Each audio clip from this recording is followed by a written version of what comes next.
Assalamualaikum warahmatullahi wabarakatuh. Perkenalkan, nama saya Namira Nurul Al-Hakim, mahasiswa manajemen IPB University angkatan 2018. Perkenalkan, nama saya Walfa Aidina Aulia, mahasiswa manajemen IPB University angkatan 2018. Perkenalkan, nama saya Citra Marsyala Nazira, mahasiswa manajemen IPB University angkatan 2018. Berdasarkan hasil penelitian yang telah kami lakukan dengan subjek penelitian mayoritas berada di jenjang kelas 5 SD dan laki-laki, bahwa masih banyak dari mereka yang belum memahami pentingnya pendidikan karakter di Indonesia. Masih banyak dari mereka yang belum menerapkan dan mengimplementasikan nilai-nilai karakter yang telah diajarkan di sekolah. Dan mereka juga masih banyak yang belum mengetahui alasan mengapa melakukan kegiatan-kegiatan yang berkaitan dengan pendidikan karakter seperti upacara bendera, kegiatan keagamaan rutin setiap minggu, gotong royong membersihkan kelas, dan lain sebagainya. Kami juga melakukan riset mengenai kegiatan apa yang paling disukai oleh responden, dan ini mewakilkan dari konsep multiple intelligence. Dan mayoritas menjawab mereka menyukai membaca buku, yang mengartikan bahwa mayoritas responden memiliki tipe kecerdasan word smart. Oleh karena itu, kami mengusung program sesi Character Education and Skill Investment. Nah, program ini adalah program untuk mengembangkan karakter siswa melalui konsep multiple intelligence yang disesuaikan dengan tipe kecerdasan siswa masing-masing. Dan target dari program ini adalah siswa sekolah dasar, dan diharapkan dapat mencapai tujuan, yaitu menciptakan SDM unggul di Indonesia, kemudian dapat meningkatkan pemahaman siswa mengenai pentingnya pendidikan karakter di Indonesia, dan juga yang terakhir dapat mengembangkan keterampilan siswa seperti motorik, kognitif, dan soft skill yang disesuaikan dengan Top 10 Skills 2020 seperti critical thinking, complex problem solving, dan creativity. Dan program ini juga disesuaikan dengan karakteristik dari siswa sekolah dasar, yaitu senang bergerak, senang bermain, senang beraktivitas secara kelompok, dan juga senang berpraktik secara langsung. Berikut ini adalah grand design dari sesi program yang disesuaikan dengan tipe kecerdasan siswa masing-masing, sehingga memiliki program kegiatan yang berbeda-beda pula. Contohnya yang pertama ada Body Smart, yaitu dengan memfokuskan kegiatan fisik, olahraga. Kemudian yang kedua ada People Smart, contohnya dengan memberikan dukungan, semangat kepada teman. Kemudian yang ketiga ada Life Smart, contohnya dengan kegiatan rutin keagamaan. Kemudian yang keempat ada Word Smart, contohnya dengan membaca buku, kemudian bercerita, menulis. Kemudian yang kelima ada Logic Smart, contohnya adalah permainan games, puzzle, teka-teki. Kemudian yang keenam ada Nature Smart, contohnya dengan memelihara tanaman, kemudian menjaga kebersihan. Kemudian yang ketujuh ada Self Smart, contohnya dengan membuat target-target tujuan di masa depan. Kemudian yang kedelapan ada Image Smart, contohnya dengan mencocokkan gambar, menonton video. Kemudian yang terakhir ada Music Smart, contohnya dengan menyanyikan lagu daerah, bermain musik, membuat lagu, dan sebagainya. Nah, dari semua program ini juga membutuhkan peran-peran pendukung seperti dari sisi community, yaitu peran dari orang tua, bimbingan belajar, kemudian dari sisi bisnis, yaitu contohnya profesional dalam program CSR atau donasi keahlian. Kemudian yang ketiga yaitu dari peran pemerintah seperti peran Kementerian Pendidikan dan Kebudayaan, dan yang terakhir paling utama yaitu dari akademik, yaitu peran dari sekolah, pakar pendidikan. Nah, dalam program ini juga menggunakan konsep iceberg kompetensi, yang mana self-cognition, traits, motivation. Nah, dari tiga hal inilah yang membentuk skill dan knowledge seseorang.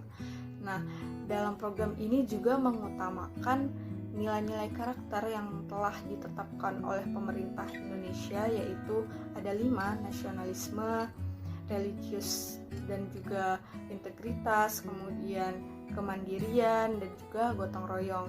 Nah, dari semua kegiatan ini juga perlu adanya perilaku dukungan, yaitu dengan adanya kegiatan yang dilakukan secara rutin ini, kemudian konsisten dalam melakukannya, terus terus juga dituntut kreativitas dari guru maupun siswa dan juga kolaborasi dari peran-peran pendukung tersebut.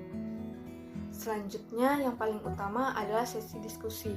Jadi guru harus menyampaikan alasan mengapa mereka melakukan kegiatan-kegiatan tersebut dan alasannya bisa diberikan sebelum atau sesudah dari kegiatan tersebut dilakukan. Dan juga guru juga harus menyampaikan manfaat dan nilai-nilai karakter apa yang didapatkan dari adanya kegiatan-kegiatan tersebut. Kemudian guru juga harus membuka sesi diskusi ini sehingga para siswa bisa menyampaikan opini mereka, karena terkadang masih ada beberapa siswa yang mungkin menolak sehingga mereka tidak mengimplementasikan dan tidak mengindahkan apa yang telah mereka dapatkan selama pendidikan karakter yang diterapkan di sekolah. Nah, oleh karena itu penting adanya diskusi ini juga dapat melatih soft skill siswa, terutama critical thinking mereka dan juga complex problem solving dan juga creativity mereka.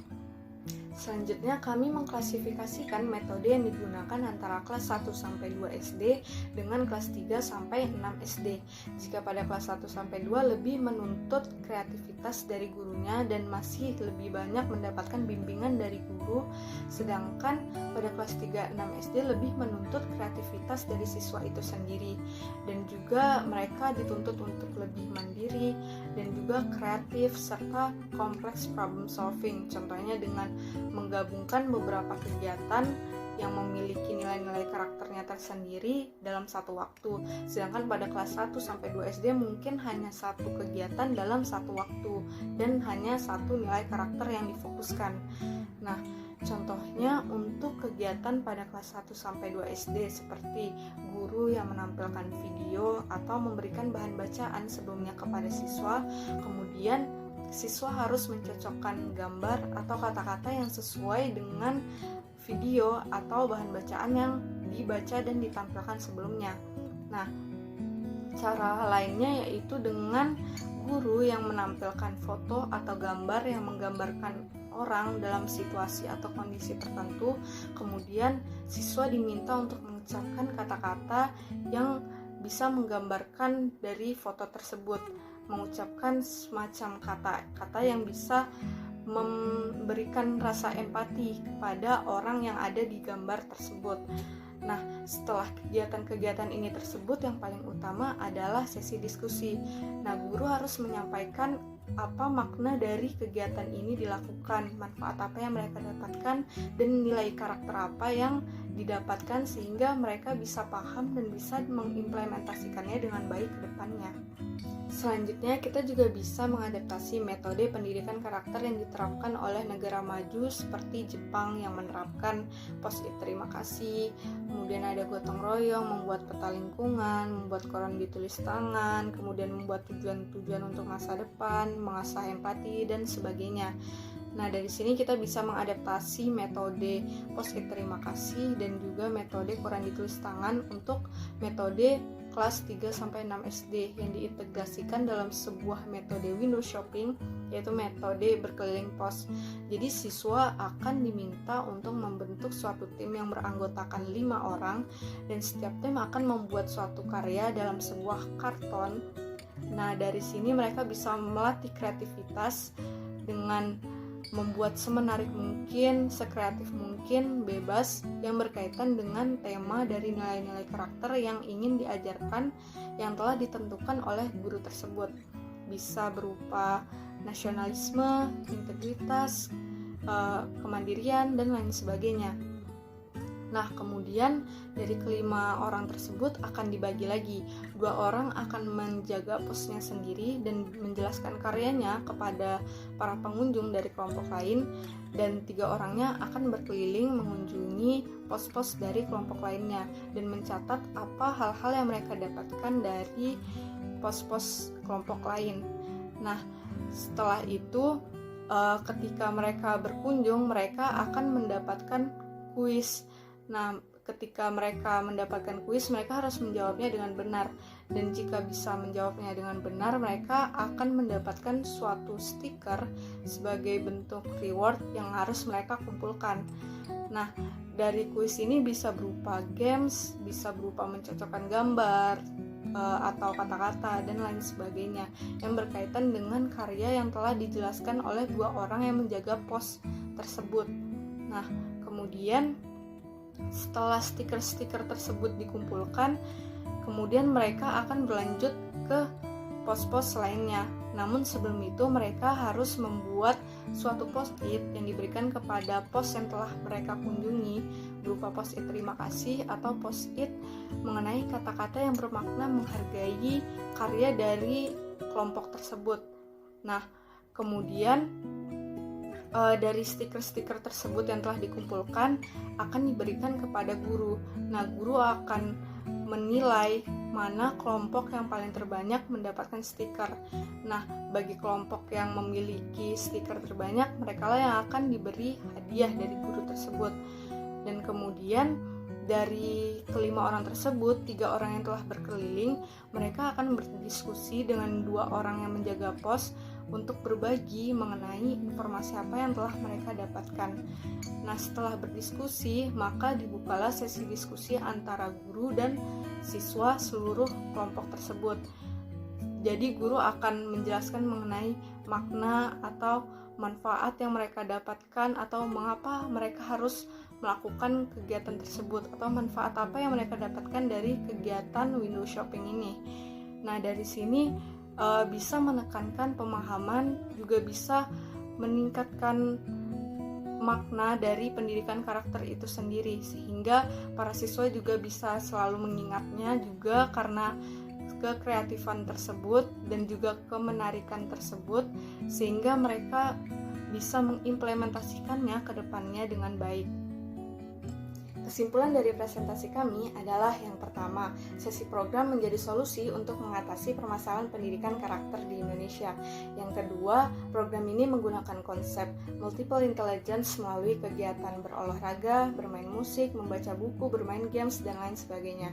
Nah, yang ketiga, program ini juga mengutamakan diskusi sehingga menguatkan pemahaman siswa mengenai makna adanya pendidikan karakter yang diterapkan di sekolah, sehingga mereka lebih mengingatnya dan dapat mengimplementasikannya dengan baik. Nah, yang terakhir, program ini juga melatih keterampilan siswa dalam hal motorik, kognitif, dan juga soft skill seperti creativity, complex problem solving, dan critical thinking. Saran dari kami adalah yang pertama, agar sekolah dapat membuat kegiatan-kegiatan yang kreatif sehingga juga mengasah keterampilan siswa, yaitu soft skill-nya.